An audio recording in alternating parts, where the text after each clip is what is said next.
Hello friends, welcome back to our channel Lakshmi kurti vlogs. ఈరోజు వీడియోలో బంగాళదుంప కూర చూపిస్తున్నానండి. అది కూడా పచ్చిమిర్చి కారంతో చూపిస్తున్నాను. ఇలా చేస్తే టేస్ట్ చాలా బాగుంటుందండి. మా గుంటూరు సైడ్ అయితే పెళ్ళిళ్ళకి ఫంక్షన్లకి కూడా ఇలానే చేస్తుంటారు. ఇప్పుడు వీడియో చూద్దాం. ముందుగా బంగాళదుంపలు శుభ్రంగా కడిగి సగానికి ముక్కలుగా కట్ చేసుకొని కుక్కర్లో వేసుకొని నీళ్లు పోసి ఉడికించుకోవాలి. కొంచెం ఉప్పు వేసుకుంటే త్వరగా ఉడుకుతాయండి. స్టవ్ మీద పెట్టుకొని 3 విజిల్స్ వచ్చే వరకు ఉడికించుకోవాలి.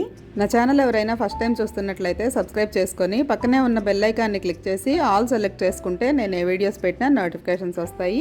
చూడండి, బంగాళదుంపలు అయితే ఉడికిపోయినాయి. ఈ విధంగా చాకు పెట్టి గుచ్చినట్లయితే మనకి ఉడికింది లేనిది తెలుస్తుంది. ఇవి కొంచెం ఆరిన తర్వాత చెక్కు తీసుకోవచ్చు. ఈలోపు దీనికి కావాల్సిన మసాలా రెడీ చేసుకుందాము. మిక్సీ జార్లో 20 పచ్చిమిరపకాయలు, 2 ఇంచులు అల్లం కట్ చేసుకొని వేసుకోవాలి. తర్వాత ఒక 7-8 వెల్లుల్లి రెబ్బలు, ఒక చిన్న ముక్క కొబ్బరి, పచ్చి కొబ్బరి ముక్కలు వేసుకొని మిక్సీలో పేస్ట్ చేసుకోవాలి. మరీ మెత్తగా అవసరం లేదండి, కొంచెం బరకగా ఉన్నా బాగానే ఉంటుంది. చూడండి, ఈ విధంగా ఉంటే సరిపోతుంది. ఈ కర్రీ చాలా బాగుంటుందండి టేస్ట్. బంగాళదుంపలు అన్నీ కూడా చెక్కు తీసుకొని ఈ విధంగా ముక్కలుగా కట్ చేసి పెట్టుకోవాలి. స్టవ్ మీద బాండీ పెట్టుకొని 5-6 స్పూన్లు ఆయిల్ వేసుకోవాలి. ఈ కర్రీకి ఆయిల్ కొంచెం ఎక్కువే పడుతుందండి. నేనైతే కేజీ బంగాళదుంపలు తీసుకున్నాను, అందుకే ఇవన్నీ కూడా కొంచెం ఎక్కువగానే వేశాను. మీరు వేసేదాన్ని బట్టి చూసుకొని 1/2 కేజీ బంగాళదుంపలు అయితే కొన్ని పచ్చిమిరపకాయలు, 1 ఇంచు అల్లం సరిపోతాయి. ఇప్పుడు ఆయిల్ కాగిన తర్వాత ఎండుమిరపకాయ, తాలింపు గింజలు వేసుకొని 2 పెద్ద ఉల్లిపాయలు కట్ చేసి వేసుకోవాలండి. తర్వాత దీంట్లో 1/2 టీ స్పూన్ పసుపు వేసుకొని ఒక రెబ్బ కరివేపాకు కూడా వేసుకొని వేయించుకోవాలి. ఉల్లిపాయలు పచ్చివాసన పోయే వరకు వేయించుకోవాలి. తర్వాత దీంట్లో మనం రెడీ చేసి పెట్టుకున్న పచ్చిమిర్చి పేస్ట్ కూడా వేసుకోవాలి. ఎప్పుడూ ఒకేలాగా కాకుండా బంగాళదుంప కూర ఒకసారి ఇలా ట్రై చేసి చూడండి, చాలా బాగుంటుంది.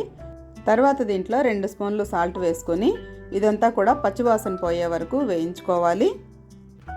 ఇది వేగిన తర్వాత దీంట్లో 2 స్పూన్లు కారం కూడా వేసుకోవాలండి. కారం వేయడం వలన కూర మంచి కలర్ వస్తుంది, టేస్ట్ కూడా వస్తుందండి. మనకి పెళ్లి భోజనాల్లో పెట్టే కూరలు చూడండి, బంగాళదుంప కూర డిఫరెంట్గా ఉంటుంది, టేస్ట్ చాలా బాగుంటుంది. ఎలా చేశారు అనుకుంటాం కదా, ఈ విధంగా చేస్తారు. మనకి పచ్చిమిరపకాయ కారము, ఈ కారం 2 కూడా వేసుకుంటే టేస్ట్ చాలా బాగుంటుంది, కలర్ఫుల్గా ఉంటుంది. తర్వాత దీంట్లో 1.5 స్పూన్ ధనియాల పొడి, 1 స్పూన్ గరం మసాలా కూడా వేసుకోవాలి.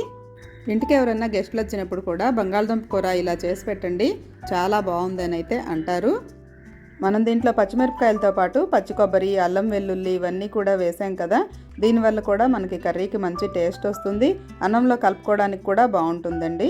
ఈ మసాలా అంతా కూడా బాగా వేగిన తర్వాత బంగాళదుంప ముక్కలు కూడా వేసుకొని అంతా ముక్కలకు పట్టే విధంగా బాగా కలుపుకోవాలి. స్టవ్ సిమ్లో పెట్టి ఒక 7-8 నిమిషాల పాటు వేయించుకోవాలండి, బాగా కలుపుకోవాలి. ఫైనల్గా కొత్తిమీర వేసుకొని అంతా ఒకసారి బాగా కలుపుకొని స్టవ్ ఆఫ్ చేసుకోవడమే. ఒకసారి మీరు కూడా ట్రై చేసి చూడండి, పిల్లలు కూడా ఇష్టంగా తింటారు, చాలా బాగుంటుందండి. టేస్ట్ అయితే రైస్లోకి, చపాతీలోకి, దేంట్లోకైనా కానీ బాగుంటుంది. ఈ వీడియో మీకు నచ్చితే తప్పకుండా లైక్ చేయండి, అలాగే మీ ఫ్రెండ్స్కి, ఫ్యామిలీ మెంబర్స్కి షేర్ చేయండి.